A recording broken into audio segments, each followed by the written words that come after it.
Yaorana Anege et bienvenue dans Manava, votre émission Infoservice Connected by the Reef des Firiaao. C'est une initiative locale à portée internationale. Ce projet ambitieux est porté à bras le corps par des volontaires, des bénévoles et une association, Tama no Teteiroto. Justement, on reçoit son fondateur et directeur, VTA Liao Yarana, Yarana. accompagné par Jerry Biré à l'initiative de l'idée de l'observation mondiale. Yarana. Ihiro Piton, bénévole de l'association. Yarana. Et enfin Clémentine Séguigne, chercheuse sur les écosystèmes mésophotiques et profonds et fondatrice de l'institut du même nom, l'IREMP. Yarana. On va se tourner vers toi, VTA, pour savoir l'origine de l'association Tama no Teteiroto. Raconte-nous tout. Oula, une longue histoire, mais je vais faire court. En fait, l'origine de l'association, la création vient vraiment du projet d'observation des pantins. J'ai observé le phénomène avant de créer l'association. Et en fait, une fois que j'avais vu ce phénomène et que ça pouvait être très large, je me suis dit, OK, il faut créer une association pour fédérer plus de monde et avoir un seul canal de communication et essayer d'aller le plus loin possible dans l'observation, quoi. Alors justement, tu nous parles d'une observation des pontes, ce qui est évident pour nous, ne l'est pas forcément pour nos téléspectateurs. Rappelle-nous, c'est quoi l'observation des pontes? Du coup, c'est les pontes de coraux, mais d'un corail en particulier, qui s'appelle le Polytes russe. On a pu, du coup, avant de monter l'association, j'ai pu découvrir un peu le jour et l'heure exacte à laquelle ce phénomène se produit et remarquer que c'était tous les ans, à peu près au même moment. Et j'ai commencé à déployer avec mes amis, en fait, des observations sur plusieurs îles. Et c'est ça qui a donné naissance à l'association derrière, quoi. Et petite Voilà. particularité, je me tourne vers toi cette fois-ci, Jerry, c'est que cette ponte se fait à la même heure, au même moment, partout dans le monde, c'est ça?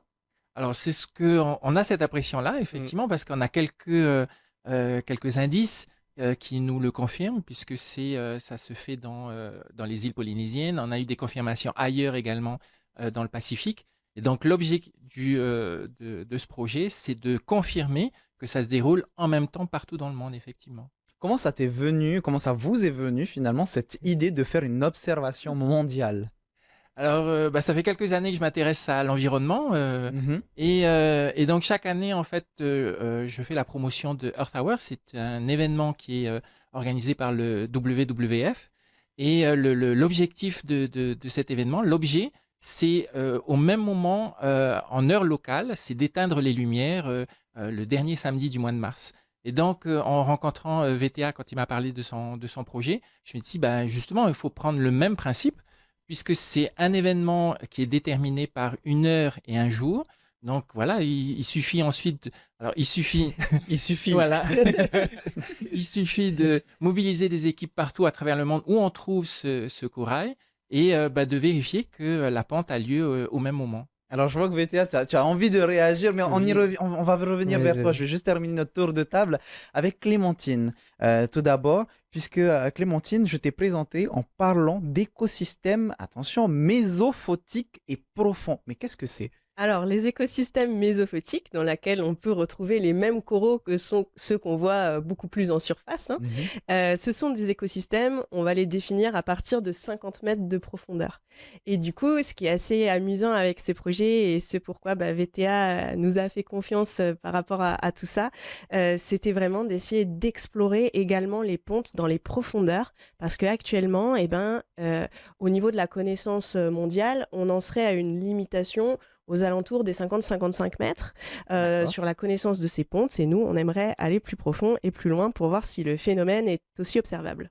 Donc c'est la raison pour laquelle tu as voulu t'investir dans ce projet? Oui, tout à fait, puisque je pense que l'étude des écosystèmes mésophotiques, qui sont encore très très peu étudiés à l'échelle mondiale, hein, on dit souvent qu'on les connaît même moins que la surface de la Lune, finalement, ils pourraient être porteurs de réponses pour la conservation, et ça pourrait être très intéressant de les intégrer et de les étudier aussi à travers le projet de VTA. Ce projet est environnemental, mais il y a aussi un autre aspect qui est tout aussi important, c'est l'aspect culturel, justement représenté aujourd'hui par Ihiro. C'est d'ailleurs toi qui as donné ce nom, des Firiaao. Pourquoi? Alors, Tefiriaau, traduit littéralement, ça veut dire la tresse de récif, la tresse de corail. Et c'est une traduction que, à la base, j'ai voulu faire de Connected by the Reef. mais qui, dans la pensée polynésienne, quand on remonte un petit peu dans le temps, Firi, c'est cette idée vraiment d'entrelacement et de connexion qu'il peut y avoir entre des gens, des cultures et des endroits. Donc avec Aao à la fin, qui veut dire récif, surtout récif, mais qui peut aussi faire référence au corail. Aujourd'hui, en fait, cet aspect-là, qui est culturel, hein, est très important dans toutes les sciences qu'on va dire dures, mais les sciences surtout qui sont naturelles, en fait. Et on essaye de plus en plus de verser dans l'interdisciplinarité. Notamment, je travaille en ethnobiologie. J'ai la chance de pouvoir faire ça sans trop de formation ici. Et tout comme s'investir dans une association permet à des non-experts de s'investir dans des questions de préservation, d'écologie, l'ethnobiologie, c'est pratiquer la biologie avec des savoirs qui sont locaux. On ne peut pas se dire que les Polynésiens ne connaissaient pas les coraux. Il y a plusieurs mots qui font référence à ça dans les différents dictionnaires. Et c'est une vision qui est très différente de celle qu'on a encore aujourd'hui. Mais on cherche des notions qui ramènent à ces fameuses pentes de politesse russe, comme ce que VT a trouvé. On n'a pas encore beaucoup de pistes probantes, mais on a beaucoup de références, que ce soit au niveau des tapas, donc des symboles que les Polynésiens voyaient dans la nature, ou dans des mythes, certains noms qui vont faire référence au fait que la mer est trouble quand un certain héros passe à une certaine lune, à une certaine période. Alors Et justement, c'est ce que je- on va en reparler un peu plus longuement tout au long de cette émission. Mais Vita, je voyais que tu voulais déjà réagir sur ce que DJ Jerry tout à l'heure. C'est plein de trucs. Non, en fait, ce que je voulais réagir par rapport à ce qu'a dit Jerry, le Earth Hour, c'est une initiative qui vient d'Australie. Et l'initiative, elle commence en Australie et elle finit vers chez nous, en fait. Oui, puisque Ok. les fuseaux Parce horaires que le avant, fuseau horaire décale et ça effectivement. finit vers chez nous. Et je crois les dernières îles, c'est quoi? C'est Samoa américaine, peut-être, qui est pile à la ligne de changement de date. Oui. Et en fait, la pente des coraux, je sais pas vraiment bien expliquer, mais c'est une histoire de position de la Lune autour de la Terre. Elle va commencer vers chez nous. Sauf D'accord. si on a des gens en Amérique du Sud qui, eux, les verront peut-être avant nous. Mais ça va être eux, ensuite ça va être nous, et après ça va être le reste du monde. Donc il y avait un intérêt aussi de Jerry d'organiser, de coordonner ça à partir d'ici, parce que vraiment on commence un peu l'événement et le reste du monde suit en fait. Et voilà, ça c'est aussi très particulier. Donc, et mettre en avant le Fénois, bien sûr, notre petite île, qu'on arrive à organiser un tel événement, tu vois. Transition parfaite, puisque on va voyager sur Bora Bora pour rencontrer Milton. C'est un des volontaires qui a accepté de participer à cet événement et justement, il nous explique les raisons de cette participation à Connected by the Reef des Firiaao. Connected by the Reef, j'ai connu grâce à VTALIA le fait d'être observateur de la pompe des coraux depuis 3 ans. Donc, pourquoi observateur? C'est toujours bien de voir la nature agir naturellement. Donc, la pompe de coraux, ben, c'est quelque chose de formidable, hein. J'étais dans une association qui s'appelle Yavaiman Nombromura. Donc, nos thématiques étaient essentiellement sur l'environnement. Donc, on faisait beaucoup de sensibilisation sur les coraux dans les écoles. Euh, ben, le fait de voir ces sujets assez régulièrement, donc ça m'a emmené à voir beaucoup plus. Et quand j'ai entendu la première fois de cette pompe de politesse russe, donc ça m'a tout de suite donné l'envie de voir ces pompes-là. Donc aujourd'hui, avec d'autres bénévoles, on est observateur des politesses russes, des pontes des coraux. Voilà. Maururu Meitei Milton, et justement, Jerry, on vient de le voir avec ce témoignage, ce sont plusieurs bénévoles. Donc, pour l'instant, dans 23 pays, mais vous visez les 47 pays, dont la Polynésie française, qui vont participer à cette initiative. Comment va fonctionner cette collaboration commerciale? On en a déjà un petit peu parlé. Alors, on va essayer de mobiliser le plus de monde possible. Effectivement, on vise 47 pays et territoires à travers le Pacifique, en Asie, du côté de l'Arabie Saoudite, du côté du Japon également, les îles du sud du Japon. Donc, on va essayer de mobiliser tout ça. Alors, il va falloir qu'on parle anglais. On va lancer un appel à volontariat pour que ici à Papeete, on puisse suivre tous les résultats. Et voilà, je lance un appel justement si vous êtes intéressé, vous voulez participer à cet événement, pour récupérer les résultats, pour les communiquer sur nos réseaux sociaux, quasi en direct. Comme ça, le grand public va pouvoir les suivre quasi en direct. Et ça sera l'occasion de venir nous rencontrer, contacter l'association ou sur la page Facebook et puis poser votre candidature. Ça va être super fun de pouvoir essayer justement de réaliser si cet événement est vraiment coordonné et synchronisé partout à travers le monde. Donc, alors s'il y a des gens qui parlent espagnol, ça serait bien pour l'Amérique centrale et l'Amérique du Sud. Ensuite, l'anglais, c'est toujours très bien. Ça sera Toujours la bienvenue. c'est toujours la bienvenue et ça va nous permettre en fait de contacter le plus de monde possible à travers le monde, qu'ils puissent nous apporter leurs photos, leurs vidéos s'ils en ont, et surtout les résultats qu'ils ont pu voir directement chez eux. Alors, avant de parler de l'observation et des résultats concrets, j'aimerais bien me tourner vers toi, Hiro. Tu nous parlais de tes firia'ao, donc la tresse. C'était important pour les Polynésiens, tu nous en as parlé un petit peu tout à l'heure, mais c'est presque finalement un bon terme puisque c'est un mélange de toutes ces cultures qui va avoir lieu, puisque là où c'était important, les coraux et l'écosystème pour les Polynésiens, ça peut aussi l'être pour d'autres cultures et d'autres pays. C'est important pour toi?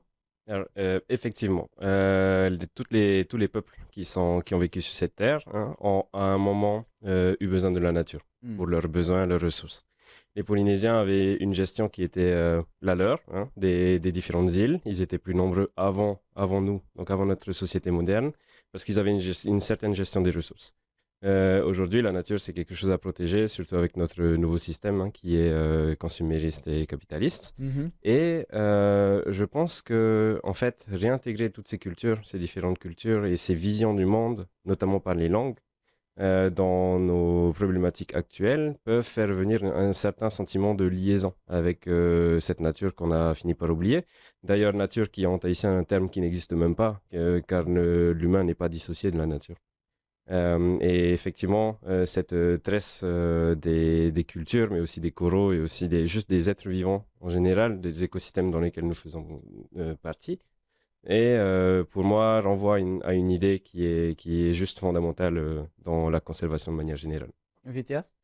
Oui, en fait, moi, ce que j'aimerais bien éclaircir comme point, en fait, aussi, c'est que cette observation de pente là, moi, je suis persuadé que les anciens l'avaient déjà vu et avaient déjà compris le cycle et tout, mais on cherche des textes qui en parlent en fait.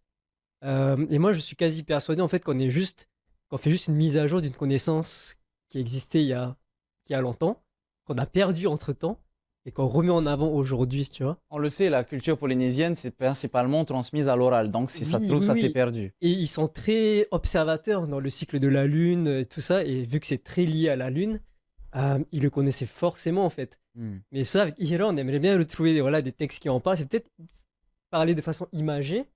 Donc, on essaie de retrouver ça, quoi. Et maintenant, de propager cette connaissance au-delà de nos frontières, c'est génial, quoi. Parce que du coup, il y a d'autres pays qui vont découvrir le phénomène et il va y avoir d'autres initiatives chez eux, tu vois. Alors parlons concrètement par rapport à cette observation, comment ça va se passer? Si je suis un bénévole, je sais que ça va passer chez moi, aux alentours de telle heure. Je mets un masque, je plonge et je regarde tout simplement, je prends des notes sur ce que je peux. Alors du coup, il y a des jours bien précis, ok? Ça ne se passe pas n'importe quand. D'accord. Donc la saison de ponte pour nous en Polynésie, ça commence à partir de novembre. Toujours 5 jours après la pleine lune. Donc, par exemple, pour novembre, ça va être le 20 novembre et 1h30 après le lever du soleil. Ok, donc autour de 7h du matin. Donc, il va y avoir des observations en fait en novembre, en décembre et en janvier. Et en fait, l'observation mondiale, on veut que tout le monde aille le même jour. Et donc, ce sera le 18 janvier pour nous, le 19 janvier pour les pays qui sont de l'autre côté de la ligne de changement de date. Mais pour nous, ça se passera le 18 janvier autour de 7h du matin. Après, on parle beaucoup de l'international. Mais j'ai jamais eu d'observation aux Australes. Au Tuamotu, on a maximum Whakarava et j'ai pas d'île plus à l'est que Whakarava. Il y a aussi les Marquises.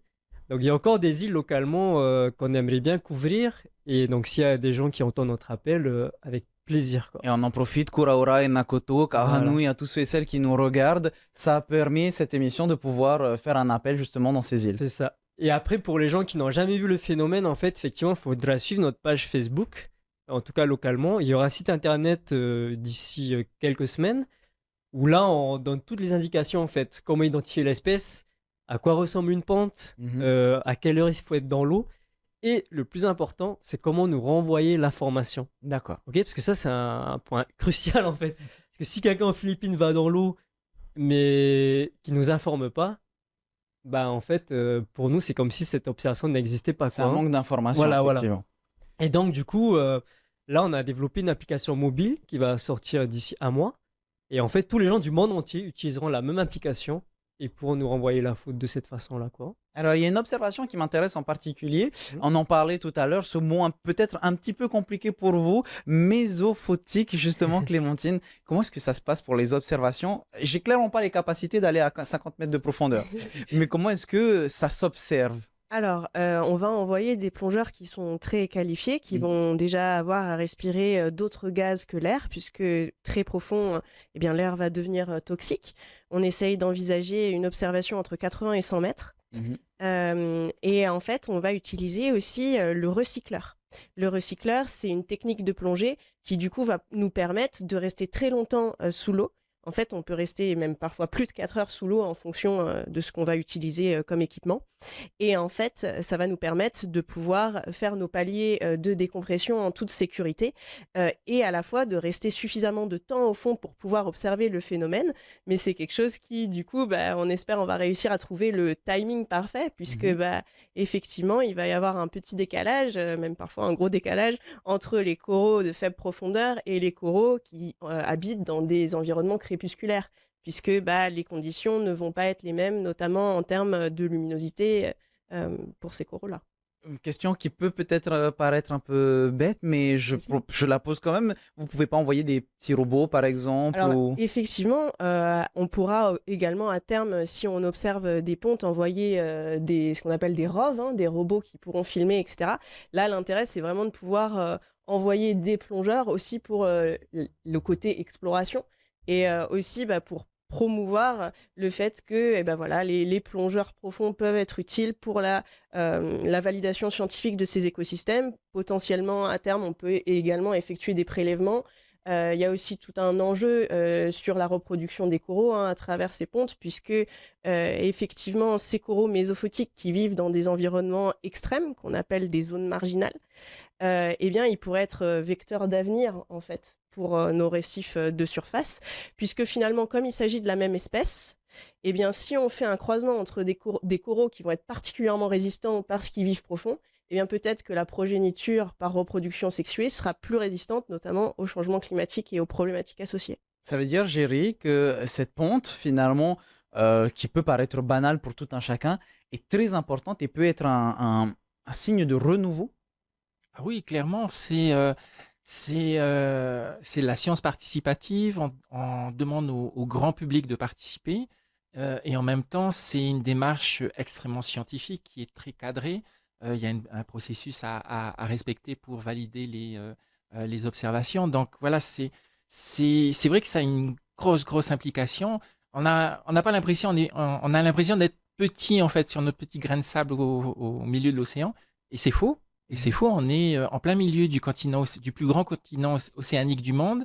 Et à partir du Fénois, on va pouvoir rayonner, on va pouvoir donner des informations à travers le monde. Et puis, et surtout, reprendre un petit peu ce que tu disais tout à l'heure, c'est retisser des liens par rapport à cette opération, retisser des liens avec tous les peuples du monde.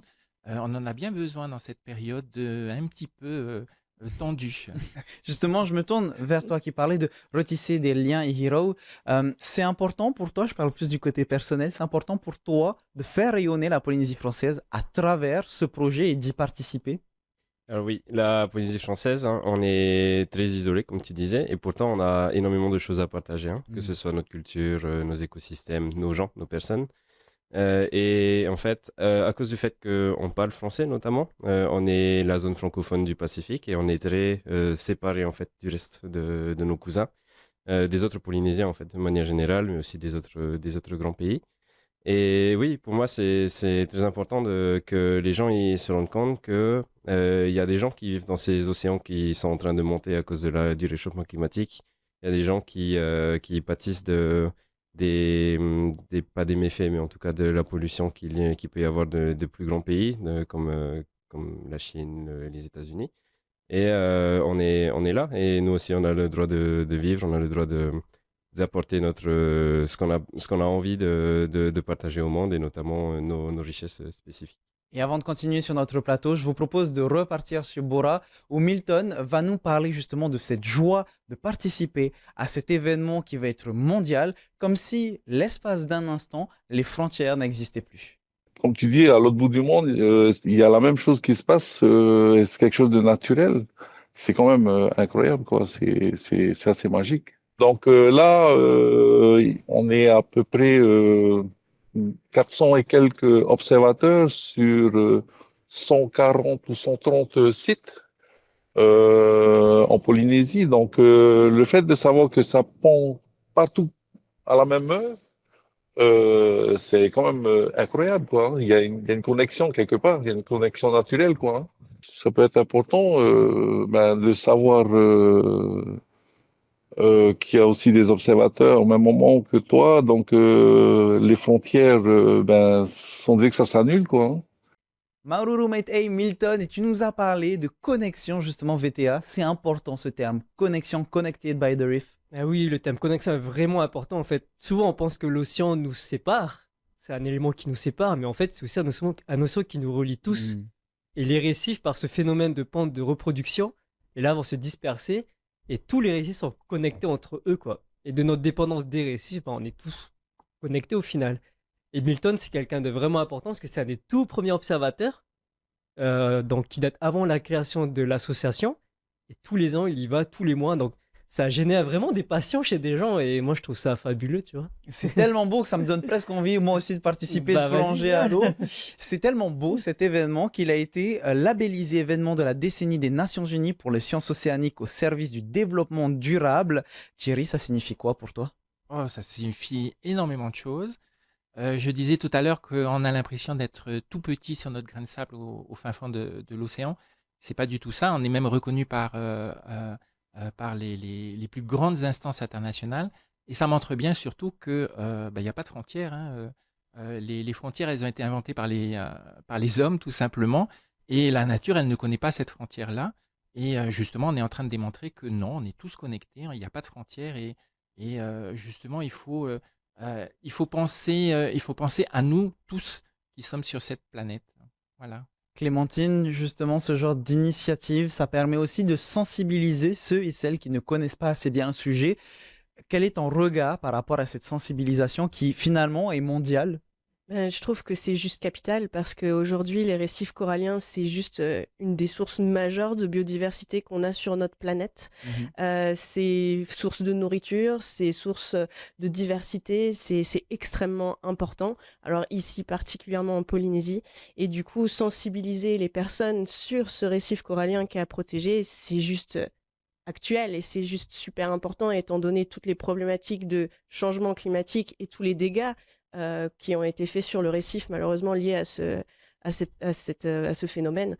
Donc oui, plus que jamais, aujourd'hui, il faut sensibiliser et cet événement majeur va permettre, j'espère, à des gens de prendre conscience de l'importance du récif corallien. On arrive sur la fin de notre émission. Justement, je me tourne vers toi, VTA. Tu as un calendrier à côté de toi, le calendrier de l'association. Et dans ce calendrier, il y a des informations sur la ponte et on peut même voir des images de ponte pour ceux et celles qui ne savent pas à quoi ça ressemble. Exactement, donc le début, vous avez des images de pente ici, là. Mais le bien au niveau de ton visage, comme ça on peut bien voir. On voit que l'eau est trouble, donc c'est ça la pente en fait. Donc c'est une espèce de nuage blanc qui sort du corail, donc tu peux pas le rater, hein. Si tu le vois, tu le vois, hein. Et en fait, ce calendrier, ce qu'on a fait, c'est que donc, il commence en août. Et les pontes, la saison reprend à partir de novembre. Donc on a indiqué les jours et l'heure exacte à laquelle il faut se mettre à l'eau, en fait. D'accord. Et donc tous les mois, c'est toujours 5 jours après la pleine lune. Et comme j'ai dit pour janvier, ça va être le 18 janvier, en plus c'est un samedi. Magnifique, comme ça on va aller à la plage. Exactement, donc tout le monde peut assister à ce phénomène, tu vois. Est-ce qu'on a déjà l'heure à laquelle il faudra se mettre à l'eau? 7 heures. Il y a écrit, je peux le voir, comme ça on le montre bien à nos téléspectateurs, donc comme vous pouvez le voir ici. Donc rendez-vous le 18 janvier à 7 heures pour pouvoir observer la ponte. Et est-ce qu'il y a des choses en particulier dont on a besoin, un appareil photo sous l'eau pour peut-être vous amener ce genre d'informations? Alors appareil photo non, parce que le phénomène est tellement visible que tu peux pas le rater, tu peux pas le confondre avec autre chose, mais une montre. Ce qui est important pour nous, c'est de savoir l'heure exacte à laquelle la personne a vu le phénomène. Ok. Vu que c'est synchronisé partout, des décalages de quelques minutes devient important en fait, tu vois. Et c'est ça qu'on cherche, quoi, hein. C'est précis à ce point-là, à la minute près. Alors, vous savez ce qu'il vous reste à faire. Rendez-vous à cette date pour la ponte. En attendant, rapprochez-vous des différentes entités qui sont présentes, en particulier l'association Tama, Note Teiroto. Contactez-les sur leur page Facebook, partagez leurs publications, ça fera toujours du bien à la cause. Et puis, vous avez l'IREMP, comme on le disait en début d'émission, c'est l'Institut pour la recherche sur les écosystèmes mésophotiques et profonds. Merci beaucoup, messieurs, mademoiselle, d'avoir Merci répondu à à vous. mes questions. On voit la passion dans leur discours. J'espère que vous aussi, ça vous donnera envie de plonger et de regarder cette magnifique pente de politesse russe. En attendant, je vous souhaite une excellente semaine. On se retrouve demain pour la dernière émission de la semaine. Bonne soirée avec à 18h votre VATT. Maururu itotato farerera. Trahoma yaurana.